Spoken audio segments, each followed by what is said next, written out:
इस तरह से बोलेंगे तो सिर्फ मंत्री साहब का ही नहीं, दिबाग मुंशी का बच्चा, उसको देखिए, वो अपने बच्चों को इंग्लैंड में पढ़ा रहा है। किसी ने, हम लोगों में से किसी ने सवाल नहीं किया कि क्यों इंग्लैंड में पढ़ा रहा है।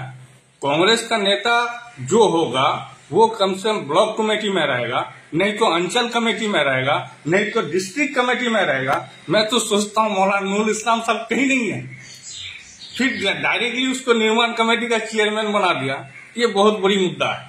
एलिगेशन लगाना कि एक कर्मचारी, क्या वो लोग जिस पार्टी में वो लोग कर्मचारी है तो उन लोगों को पार्टी कितना तनख्वाह देता है, पहले इसको भी क्लियर करे। आज कुछ ऐसे मुद्दे हैं जो ग्वालपोखर के राजनीतिक माहौल में काफी चर्चा का विषय बना हुआ है, और उसी को लेकर कुछ ऐसे सवाल हैं जो ग्वालपोखर में, चाहे वो डेवलपमेंट को लेकर हो, चाहे वो अपोजिशन के कैसे सवाल हैं उसको लेकर हो, इन तमाम सवालों को लेकर हम बातचीत करेंगे। आप दर्शकों को बताना चाहेंगे सीधे तौर पर इस वक्त हमारे साथ मौजूद हैं लोधन ग्राम पंचायत के जो वार्ड सदस्य हैं मोहम्मद मुश्ताक साहब, पहले उनसे ही बात करेंगे। कहेंगे ओपोजिशनों का कहना है कि ग्वालपोखर में डेवलपमेंट नहीं हो रहा है, आपका क्या कहना है?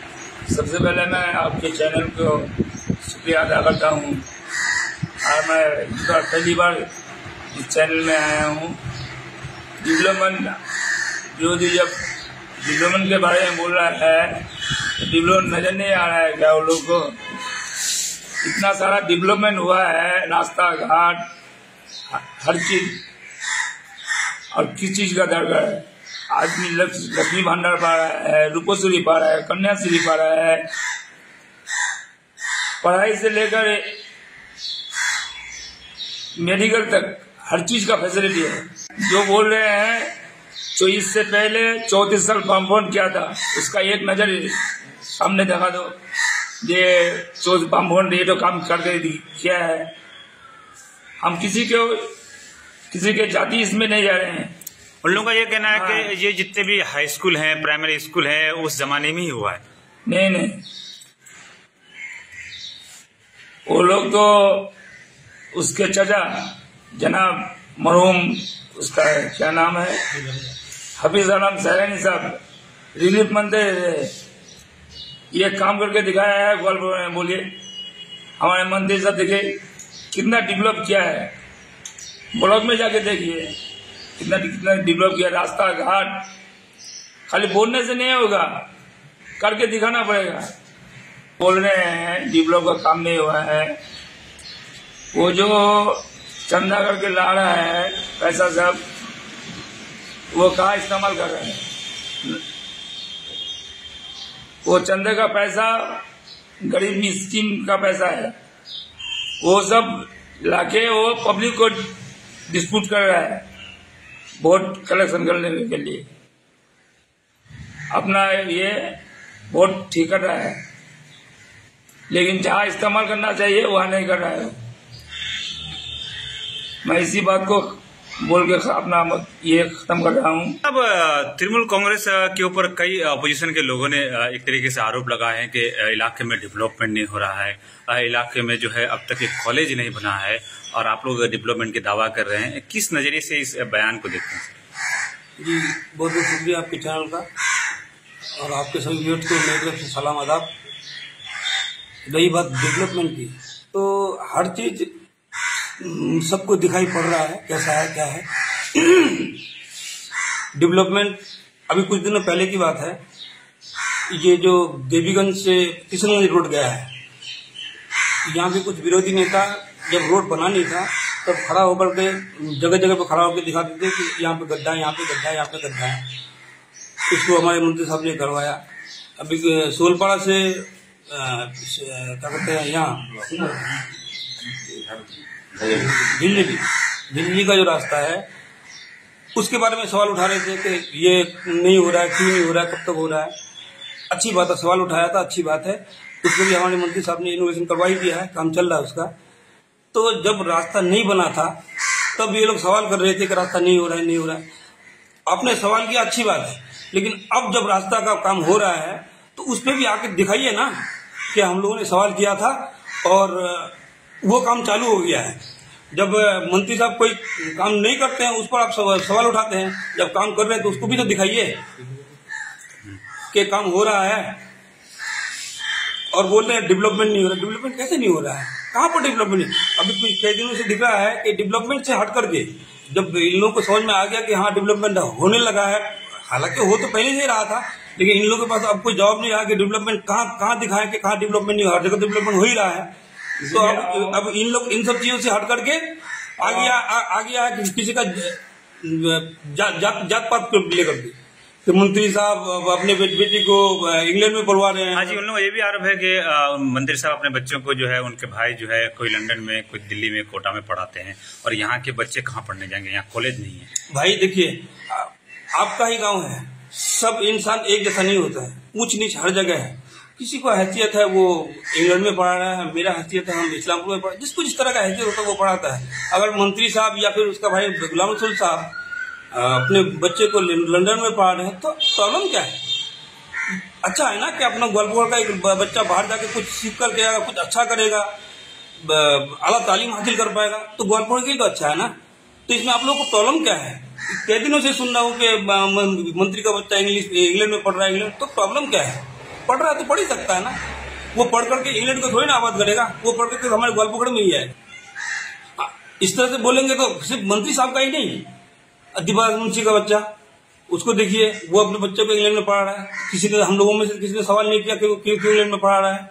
पढ़ा ही सकता है भाई, तालीम हासिल कहीं पे भी कोई करवा ही सकता है। अब इस चीज को लेकर के कुछ दिनों से सोशल मीडिया पे इस तरह से ये लोग आवाज उठाना चालू कर दिया है कि उसका बच्चा वहां पढ़ रहा है, उसको, ये सब क्या है? व्यक्तिगत हमला क्यों? राजनीति कर रहे हैं, राजनीति कीजिए, राजनीति करना मना नहीं है, राजनीति करना अच्छी बात है, राजनीति को राजनीति के स्तर तक कीजिए, किसी को व्यक्तिगत चोट पहुंचाना ये सही नहीं है। बोलते हैं कि विक्टर भाई अच्छी बात है, विक्टर भाई एज ए व्यक्ति अच्छे इंसान है, मैं उसके लिए मना नहीं करता हूँ, लेकिन ये लोग खाली बार बार विक्टर भाई अच्छी बात है, आप लोग रहिए यहाँ पर। विक्टर साहब चाकुलिया का पब्लिक उससे प्यार करना छोड़ दिया है क्या? इससे पहले भी तो विक्टर साहब थे, तो विक्टर साहब चाकुलिया से हट करके ग्वालियर में आकर के यहाँ पे सब कोई भाई भाई कर रहे हैं, तो चाकुलिया के लोगों का क्या दुश्मन हो गया है? वो अपना सीट में कुछ बचा ही नहीं, दूसरे का सीट में आकर के विक्टर भाई कर रहा है।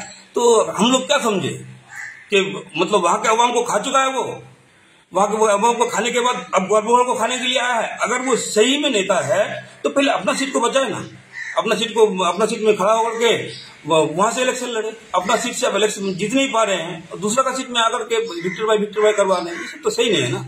अगर आप सही में नेता है, आपके अंदर वो दमखम है, तो आप अपनी सीट में आइए, पहले अपनी सीट में आकर के वहां से जीत के आइए, तब दूसरा किसी जगह जाके खड़ा होइएगा। इस संबंध में बोलना चाहता हूं और खास तौर से आपका शुक्रिया अदा करना चाहता हूं कि आपने इस तरह का एक सवाल या एक मुद्दा हमारे सामने पेश किया। ये आप जो सवाल कर रहे हैं, ये सवाल ग्वालियर के कांग्रेस वालों का सवाल है। खास तौर से इस तरह का सवाल मैंने सोशल मीडिया में देखा कि मौलवी नूरुल इस्लाम साहब उसने किया है। उसने कहा कि ग्वालियर की कॉलेज कहाँ गई, ग्वालियर का एजुकेशन सिस्टम कहाँ गया। तो मैं बोल रहा हूँ, ग्वालियर में कॉलेज के लिए पुरजोर प्रयास हमारे मंत्री जी कर रहे हैं, लेकिन आज तक ग्वालियर के आवाम जमीन देने में कतराते हैं, जिस वजह से ग्वालियर में कॉलेज का प्रोग्राम बंद है। अगर आज कोई व्यक्ति जमीन देने के लिए तैयार हो जाए तो ग्वालियर में कॉलेज की काम जो है कल से शुरू होने का संभव है। ये जो कांग्रेस पार्टी के लोग बोल रहे हैं ग्वालियर में कॉलेज कहाँ है, मंत्री साहब बार बार बोल रहे हैं कि ग्वालियर में कॉलेज हम कर सकते हैं, लेकिन जमीन का प्रॉब्लम है। कांग्रेस वाले खुद अपने तौर पर एक बार भी ये प्रपोजल नहीं दिया कि हम लोगों ने फना जगह में कॉलेज के लिए जमीन का सिलेक्शन करके रखा है, वहां पे आप कॉलेज कर दिए। कम से कम वो लोग एक प्रपोजल तो दे। जब प्रपोजल मंत्री साहब खोज रहा है, उसको नहीं मिल रहा है, अगर आप लोगों की नजर में उस तरह का कहीं पे प्रपोजल आए तो आप लोग मंत्री साहब को प्रपोजल दीजिए। अगर आप लोग डायरेक्ट नहीं दे पा रहे हैं तो मैं कह रहा हूं कि मेरे माध्यम से आइए, मैं मंत्री साहब को प्रपोजल दूंगा कि कांग्रेस वाले फला जगह में जमीन सेलेक्ट किए हैं, वहां पे जमीन में किसी किस्म का कोई मुद्दा नहीं है, आप वहां पे कॉलेज कर सकते हैं। इस बात के लिए मैं मंत्री साहब के पास अप्रोच करूंगा और उम्मीद है मुझे, अगर कॉलेज की जमीन तैयार हो जाए तो कॉलेज तैयार होने में कोई टाइम नहीं लगेगा। अब दूसरी बात सर, वो जो इस्लामपुर जिला निर्माण कमेटी के जो ब्लॉक प्रेसिडेंट है मौलाना, उन्होंने कहा है कि बंगाल में खास करके ग्वालपोखर में एजुकेशन सिस्टम को लेकर उन्होंने सवाल खड़ा किया। अब पहले मैं एक बात बोलूं, इस्लामपुर निर्माण कमेटी के चेयरमैन है, ब्लॉक प्रेसिडेंट है। इस्लामपुर निर्माण कमेटी का जो ब्लॉक प्रेसिडेंट है, सबसे पहले मेरा उनसे सवाल है, इस्लामपुर निर्माण कमेटी के साथ में वहां पे इस्लामपुर निर्माण कमेटी ऑफ कांग्रेस जोड़ना था, नहीं जुड़ा हुआ है इस्लामपुर जिला निर्माण कमेटी। अब अगरचे वहां पे जोड़ दिया गया तो उसका वो चेयरमैन है। अब जो चेयरमैन है वो तो इस्लामपुर डिस्ट्रिक्ट में जो होगा, हम लोग का चाकोलिया, करंजी, ग्वालपोखर, इस्लामपुर, ये 4 ब्लॉक इस्लामपुर डिस्ट्रिक्ट में आएंगे। इन 4 ब्लॉक के जो ब्लॉक प्रेसिडेंट है कांग्रेस के, और जो टीएमसी रायगंज डिस्ट्रिक्ट का ब्लॉक प्रेसिडेंट है मोहित सिंह गुप्ता साहब, डिस्ट्रिक्ट प्रेसिडेंट, आज तक उस कमेटी में उन लोगों को नहीं घुसाया। तो ये लोग ये किस तरह का कमेटी बना के रखा है? और अगर वो लोग बोलता है कि हम लोग इस्लामपुर निर्माण कमेटी को लेके चलते हैं, तो वो लोग अपने डिस्ट्रिक्ट प्रेसिडेंट, ब्लॉक प्रेसिडेंट को लेके नहीं चल पाया। वो लोग बोल रहे हैं कि हम लोग कांग्रेस के नेता हैं, कांग्रेस का नेता जो होगा वो कम से कम ब्लॉक कमेटी में रहेगा, नहीं तो अंचल कमेटी में रहेगा, नहीं तो डिस्ट्रिक्ट कमेटी में रहेगा। मैं तो सोचता हूँ मौलाना नूरुल इस्लाम साहब कहीं नहीं है, फिर डायरेक्टली उसको निर्माण कमेटी का चेयरमैन बना दिया। ये बहुत बड़ी मुद्दा है। अब रही बात, मैं इसी में एक बात और ऐड करना चाहता हूँ। मुझे उम्मीद है वो लोग इस्लामपुर को जिला बनाने से पहले मंत्री साहब ग्वालपोखर में एक कॉलेज जरूर कर देंगे, ये मुझे उम्मीद है। उन्होंने ये भी, उन लोगों का ये भी कहना है कि जो यहाँ के जो एमएलए हैं वो अपने बच्चों को बाहर में पढ़ाते हैं और यहाँ पे एक कॉलेज बना नहीं पाते। ये एक बहुत बड़ा सवाल कुछ दिनों से घूम रहा है, और खासकर डेवलपमेंट की बात भी सामने आ रही है कि इलाके में डेवलपमेंट नहीं हो रहा है। अब मैं इसमें एक बात बोलूंगा, एमएलए साहब नहीं, ये हमारे ग्वालपोखर के मंत्री नहीं है, ये पूरे वेस्ट बंगाल के मंत्री है। जनाब गुलाम रब्बानी साहब ग्वालपोखर का एमएलए नहीं है, एमएलए है, लेकिन अभी जो है वो ग्वालपोखर पूरे पश्चिम बंगाल के मंत्री हैं। एक मंत्री का गवर्नमेंट से क्या क्या सुविधा गवर्नमेंट देता है वो इस चीज को जानते हैं? अगर वो नहीं जानते हैं तो पहले उनको इन चीज को देखना है। मंत्री साहब गवर्नमेंट जो सुविधा उनको देते हैं उस सुविधा के मुताबिक वो अपने बच्चे को लंदन में पढ़ाने का कैपेसिटी रखते हैं। अगर वो अपने बच्चे को लंदन में पढ़ाते हैं तो ये ग्वालपोखर के लिए एक गर्व की बात है। क्यों कि कम से कम एक बात तो हम लोग जान सकते हैं या महसूस कर सकते हैं कि ग्वालपोखर का एक लड़का अच्छा तालीम हासिल करने के लिए लंदन में पढ़ते हैं। अब रही सवाल कि ग्वालपोखर का तालीम का हालत, क्या ग्वालपोखर के तालीम का हालत उन लोगों को नजर नहीं आता है कि ग्वालपोखर में तालीम किस तरह होता है?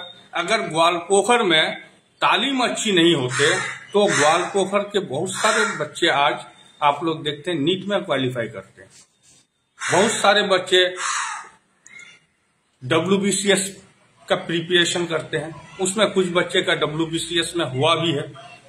तो अगर ग्वालपोखर का तालीम खराब है तो ऐसा क्यों होते हैं?